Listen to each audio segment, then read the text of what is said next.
આજે મેં ગુજરાતના સંવેદનશીલ, મૃદુ અને મક્કમ મુખ્યમંત્રી આદરણીય શ્રી ભૂપેન્દ્રભાઈ પટેલને પત્ર લખ્યો છે.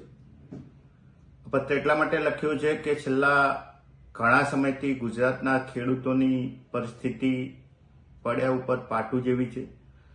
ચાલુ સાલે ભારે વરસાદ આવ્યો, માવઠું થયું, એના લીધે ખેડૂતોની પરિસ્થિતિ ખૂબ જ કફોડી બની છે. જગતના તાત જેને ગણવામાં આવે છે એ જગતનો તાત આજે લાચાર બન્યો છે અને એના માટે અગાઉ પણ મેં વડાપ્રધાનશ્રીને પત્ર લખી અને ગુજરાતના ખેડૂતો માટે ખાસ પેકેજ જાહેર કરવા, તાત્કાલિક સર્વે કરવા માટે રજૂઆત કરી હતી.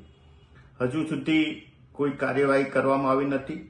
મોટા ઉદ્યોગપતિઓને રાજ્ય સરકાર દ્વારા ઘણી બધી રાહતો આપવામાં આવે છે, એનો અમને વાંધો ના હોઈ શકે, પરંતુ જગતના તાત ખેડૂત માટે રાજ્ય સરકારે કંઈક વિચારવું જોઈએ. અગાઉ કોંગ્રેસની સરકારોએ ખેડૂતોના દેવા માફ કરેલા હતા. ચાલુ સાલે પણ રાજ્ય સરકાર દ્વારા ગુજરાતના દેવા માફ કરવા જોઈએ. ગુજરાતને નંબર 1 રાજ્ય ગણવામાં આવે છે. આટલી બધી GST થી માંડી અને ખૂબ જ મોટી આવક ગુજરાત સરકારને અત્યારે થઈ રહી છે.